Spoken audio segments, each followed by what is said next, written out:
Então, muito boa noite. E para esta hora, o tema é, como já viram, ninguém pode ver o reino de Deus se não nascer de novo. Esta é mais uma das parábolas de Jesus que encontramos apenas no Evangelho de São João, no capítulo 3. E porque a doutrina espírita fundamenta as suas bases doutrinárias nos ensinamentos ético-morais de Jesus, Allan Kardec inseriu esta máxima no livro Evangelho segundo o Espiritismo, no capítulo 4, dando-lhe precisamente este título: Ninguém pode ver o reino de Deus se não nascer de novo. E o seu significado é, sem dúvida, a reencarnação, um dos princípios básicos da doutrina dos espíritos. Reencarnação é uma lei universal. Ela é a síntese da misericórdia de Deus. Programada pelo Criador, faculta mecanismos naturais de desenvolvimento dos valores que jazem latentes no ser espiritual.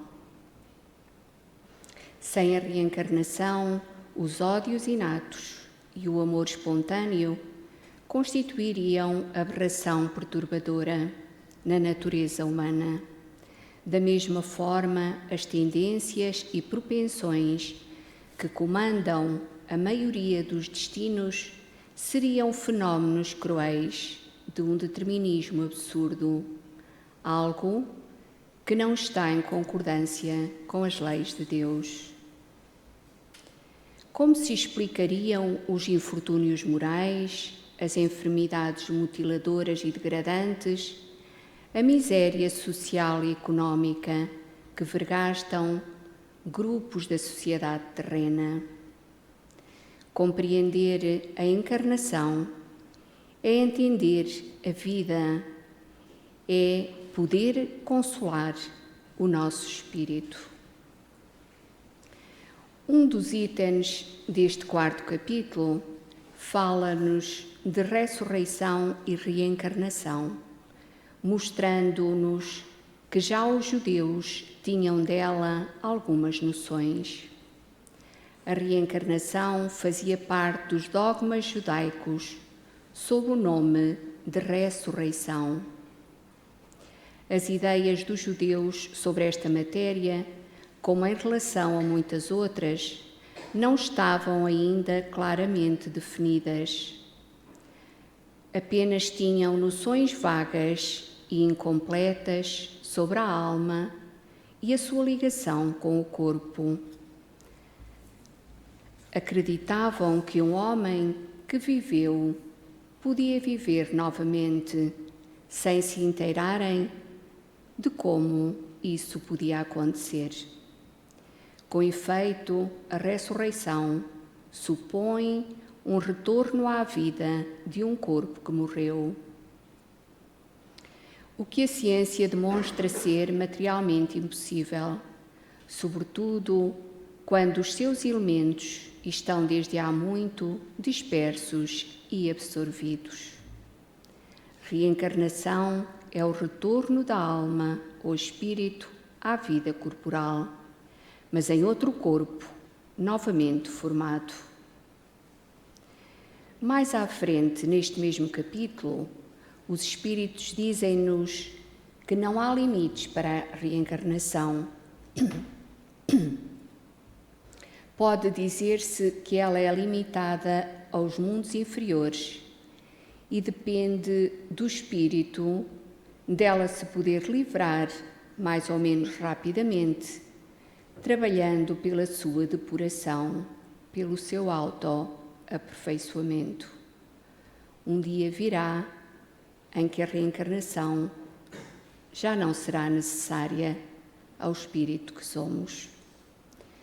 Porém, a necessidade da passagem dos espíritos pela vida corporal é necessária para que possam cumprir com a ajuda da ação material, os desígnios que Deus lhes confiou.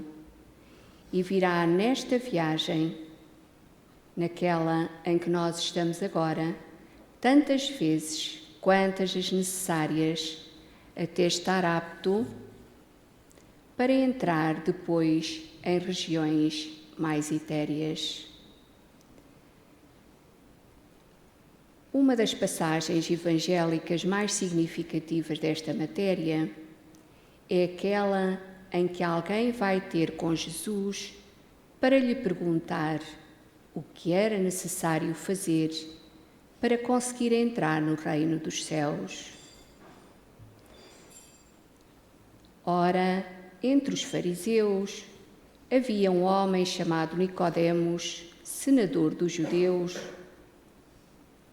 que veio à noite ter com Jesus e que lhe disse: Mestre, sabemos que vieste da parte de Deus para nos instruir como um doutor, porquanto ninguém poderia fazer os milagres que fazes se Deus não estivesse contigo. Jesus lhe respondeu: em verdade te digo, ninguém pode ver o reino de Deus se não nascer de novo. Disse-lhe Nicodemos: como pode nascer um homem já velho?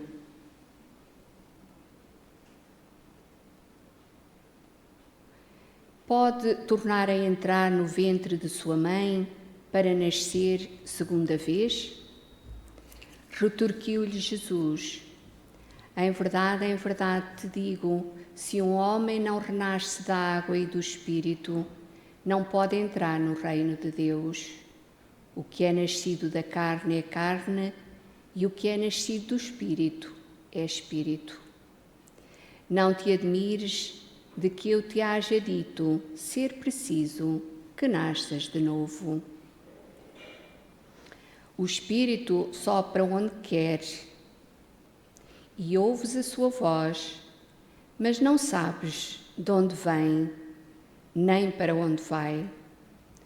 O mesmo se dá com todo o homem que é nascido do Espírito. Então aqui está o significado de que o Espírito é sempre o mesmo. Respondeu-lhe Nicodemos: como pode isso fazer-se? Jesus lhe observou: pois que és mestre em Israel e ignoras estas coisas?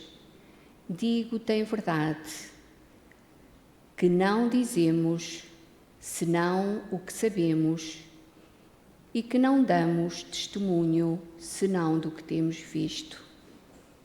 Entretanto, não aceitas o nosso testemunho, mas se não credes quando vos falo das coisas da terra, como me podereis acreditar quando vos falo das coisas do céu?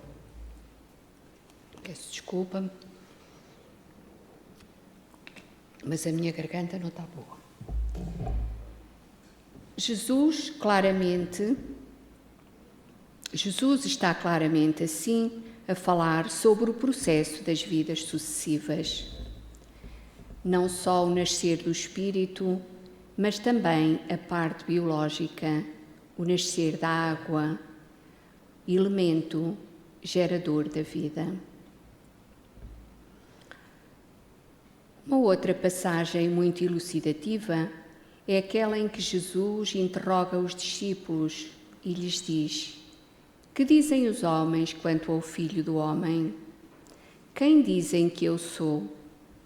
Eles responderam: alguns dizem que sois João Batista, outros Elias, outros Jeremias, ou algum dos profetas.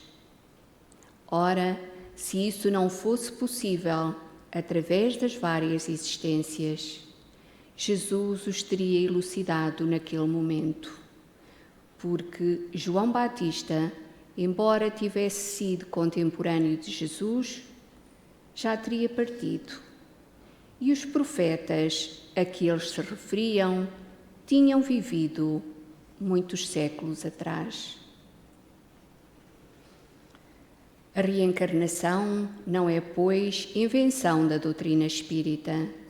É algo que está bem fundamentado nas leis naturais, nos pensadores que ao longo dos séculos a defenderam. Homens de gênio, ao longo dos tempos, defenderam este princípio. E especialmente nos ensinamentos de Jesus, ele próprio demonstrou que a vida carnal é temporária, ressuscitando para o divino, cumprindo a sua missão terrena ao ser crucificado. Jesus apenas veio dar o exemplo, veio como missionário numa missão importante para nós. Mas ele próprio já tinha feito também, de certeza, a sua evolução. Ele próprio tinha feito as suas vidas sucessivas, possivelmente noutro planeta, possivelmente noutro sistema solar, que talvez até já nem exista. Então, sem o princípio da pré-existência da alma e da pluralidade das existências, muitas das máximas do Evangelho não poderão ainda ser compreendidas. Este princípio é a chave que deve restituir-lhe o verdadeiro sentido. E nós hoje, que já acreditamos plenamente na reencarnação, parece-nos impossível como é que ainda há tanta gente, tantas religiões, que nela não acreditam, porque nos parece impossível, de facto, termos um Deus justo e bondoso e que as nossas vidas, as nossas existências não são todas iguais. Cada um tem que cumprir segundo aquilo que lhe pertence. E para terminar, trago-vos um pequeno poema do livro O Primado do Espírito, de Rubens Romanelli, que retrata a evolução do espírito em todo o seu evoluir. Desde os primórdios, quando fomos criados por Deus, dentro de um milagre que ainda não conseguimos entender. Diz-nos Romanelli: de muito longe venho em surdos milenares, vivi na luz dos sóis, vaguei por 1000 esferas e, preso ao turbilhão dos motos planetários, fui lodo e fui cristal no alvor das priscas eras. 1000 formas animal nos reinos multifários, fui planta no verdor das primaveras e, após desenvolver impulsos embrionários, galguei novos degraus, fui fera dentre as feras, depois que em mim brilhou um facho da razão, e fui o íncula feroz das tribos primitivas, e como tal vivi por vidas sucessivas. E dentro da espiral da eterna evolução, um dia alcançarei, em planos bem diversos, a glória de ser luz na luz dos universos.